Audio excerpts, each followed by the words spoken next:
السلام عليكم ومرحبا بكم في فيديو جديد. اليوم بإذن الله غادي نهضروا على جرة الماء الفخارية أو الزير أو الفخارة، وشنو خاصنا نديرو ملي نشري وحدة جديدة باش تبقى معنا مدة طويلة وتعطينا ماء بارد نقي بحال ديال زمان. ولكن قبل ما نبداو في التفاصيل خليك معايا حتى لاخر الفيديو، حيت في النهاية غادي نشارك معك واحد السر رائع كانوا كيستعملوه أجدادنا ومذكور حتى في السنة النبوية. سر بسيط ولكن فعال، كيساعد على تنقية وتعقيم الماء وكيخليه نافع أكثر للجسم، وملي تعرفوه غادي توليو دائما تستعملوه مع الجرة ديالكم. وقبل ما تشري الجرة خاصك تعرف تميز بين الطين المزيان والطين الخايب، حيت ماشي أي فخارة كتنفع. الطين المزيان كيكون اللون ديالو طبيعي، ما فيش صباغة ولا لمعان مصطنع، وكتكون ريحته ترابية نقية بدون مواد كيماوية، وما خاص تكون فيها تشققات صغيرة ولا حبيبات بارزة، حيث هادشي كيعني ان الطين مخلوط بشي مواد رخيصة. وحتى الوزن ما يكونش ثقيل بزاف ولا خفيف بزاف، الوسط هو الافضل. وفي الاخير جرب تحك شوية بصباعك، الا بقات كتفرتت ولا خرج شي لون راها مصبوغة وماشي طبيعية. اول حاجة ملي نشري الجرة جديدة شنو خاصني ندير؟ ما يمكنش نستعملوها مباشرة، خاصنا نوجدوها مزيان. غادي ناخدو الجرة ونغسلوها مزيان بالماء، غنغسلوها بالماء عادي، ولا بغينا نديرو ماء دافي ماشي مشكل، ولكن نتفاداو الماء الساخن.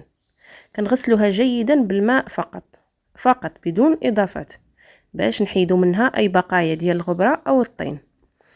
من بعد ما كنغسلوها جيدا من الخارج ومن الداخل، وإلا كان فيها شي صنبور بحال هذه اللي عندي دابا حتى هو خاصو يتغسل مزيان. بالنسبه لهاد الفخاره اللي شريت انا كتهز حتى ل 4 لتر ديال الماء، وهاد الطريقه غنستعملوها مع جميع الفخارات سواء هاد الكبار ولا الصغار ولا الكبار بزاف، نفس الطريقه. وانا كنفضل دائما هاد الفخاره اللي كيكون فمها واسع باش التنظيف ديالها تيكون سهل، لان كيخصنا دائما باش نحافظوا عليها مده اطول كيخصنا ننظفوها باستمرار وتبقى ديما نقيه وتكون دائما جديده وكتنقي لنا الماء مزيان وكتصفيه مزيان.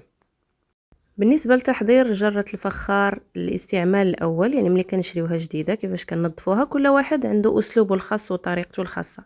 كاين اللي كيغسلها بالماء مع الملح ولا الماء مع الخل الطبيعي، انا كنكتفي فقط بالماء فقط والماء بارد. كاين اللي كيستعمل الماء دافئ، ولكن انا كنكتفي بالماء البارد فقط، غير كتنقى مزيان من الداخل والخارج. ومن بعد كنعمروها بالماء جيدا حتى للفم، ومن بعد كنخليوها عامرة بهذاك الماء لمدة 24 ساعة باش الطين يشرب ويتشبع وتخرج منها ريحة الطين القوية. من بعد 24 ساعة كنكبو هذاك الماء ونعمروها بماء جديد، وهكا كتولي صالحة للاستعمال. من بعد ما نعبئوها للمرة الثانية بشي ساعتين تقريبا كيكون الماء تفلترا وتصفى ويمكن لينا نشربوه.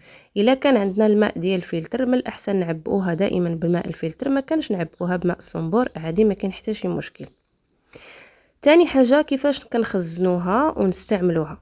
الفخارة كتحتاج عناية خاصة، ضروري نحطوها في شي بلاصة ما فيهاش الشمس المباشرة وتكون تهوية جيدة.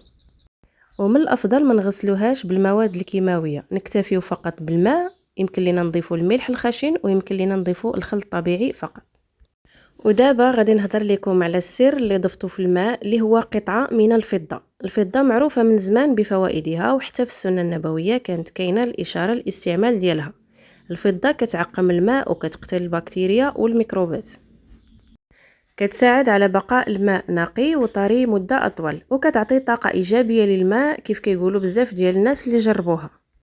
كيفاش كنستعملها؟ كنخلي قطعة صغيرة من الفضة النقية، من الأفضل تكون فضة جودة عالية، سواء خاتم، سبيكة صغيرة أو سلسال أو إسوارة اللي هي دبليج، وكنحطها وسط الجرة وكنبدلها مرة باش ما تأكسدش. دابا غنهضروا على كيفاش الفخارة كتخلي الماء بارد. الفخارة مصنوعة من طين طبيعي فيه مسام صغيرة جدا.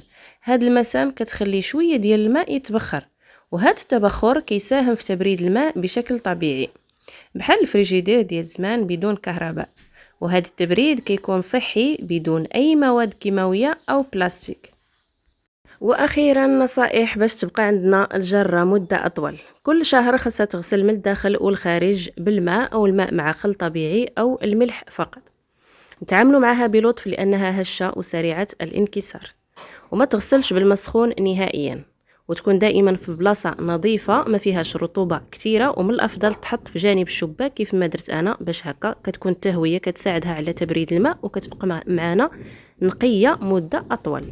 وهكذا كتكون استمتعتي بماء بارد صحي ونقي بطريقه طبيعيه وتقليديه. الى عجبكم الفيديو ما تنساوش ديروا لي لايك، خليوا لي تعليق محفز، ونتلاقاو في فيديو جديد.